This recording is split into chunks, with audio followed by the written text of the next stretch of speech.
அன்பானவர்களே, வேதத்தில் எத்தனையோ அழகிய பகுதிகள் உண்டு.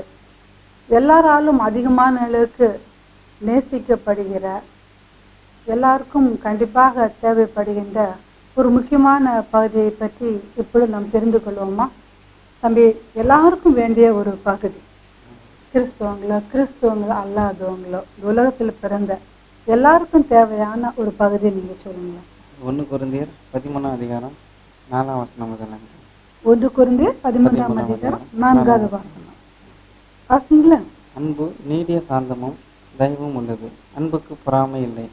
அன்பு தன்னை புகழாது, இருமப்பாயிராது, அயோக்கியமானதை செய்யாது, தற்பொழிவை நாடாது, சினமடையாது, தீங்கு நினையாது, அநியாயத்தில் சந்தோஷப்படாமல் சத்தியத்தில் சந்தோஷப்படும், சகலத்தையும் தாங்கும், சகலத்தையும் விசுவாசிக்கும், சகலத்தையும் நம்பும், சகலத்தையும் சகிக்கும்.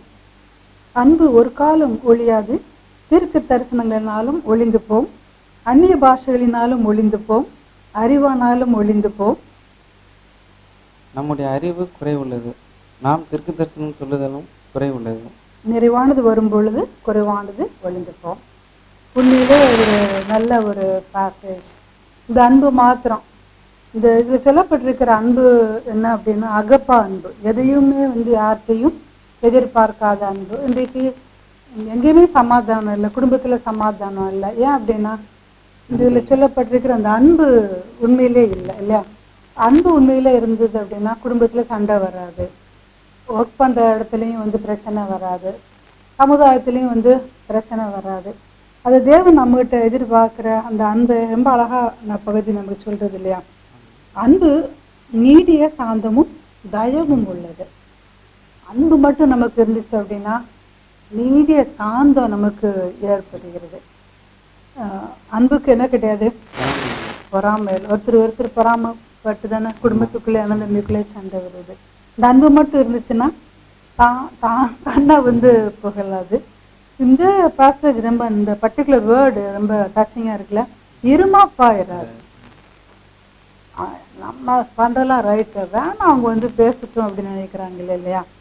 ரொம்ப அழகான ஒரு பகுதி. உண்மையிலேயே அந்த அன்பு குடும்பங்கள் இருக்கின்ற பட்சத்தில் சகலத்தையும் அது தாங்கும், சகலத்தையும் விசுவாசிக்கும், சகலத்தையும் நம்பும், சகலத்தையும் சகிக்கும். அன்பானவர்களே, இன்றைக்கு எத்தனையோ குடும்பங்கள் சிதறுண்டு போயிருக்கிறது என்றால் பேசிக் ரீசன் என்ன அப்படின்னா நம்ம இடத்துல அந்த சுவாப அன்பு இல்லாமல் போய்விடுகிறது.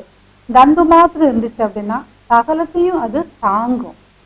இப்படிப்பட்ட அன்புக்காக நாம் ஜெபிப்போமா? அன்பின் தாப்பனே, தேவரீர் நீர் அன்பாகவே இருக்கிறீர் ஆண்டவரே. எங்களுடைய அன்பற்ற தன்மையை நாங்கள் நினைத்து பார்க்கிறோம் ஆண்டவரே. குடும்பங்கள் ஒருவருக்கு ஒருவர் பரஸ்பர அன்பை காண்பிக்காதபடி ஆண்டவரே, சுயநலமாக நாங்கள் சிந்தித்த, நாங்கள் புரிந்த எல்லா விதமான ஈனமான செயலுக்காக உண்மையிலே நாங்கள் மனஸ்தாபப்படுத்துகிறோம் ஆண்டவரே. கர்த்தாவே, உம்முடைய அன்பை எங்களுக்கு நீ தாரும். உம்முடைய கல்வாரி அன்பை எங்களுக்கு நீ தந்து ஆண்டவரே, உம்முடைய அன்பை நாங்கள் பறைசாற்ற எங்களுக்கு உதவி செய்யும்.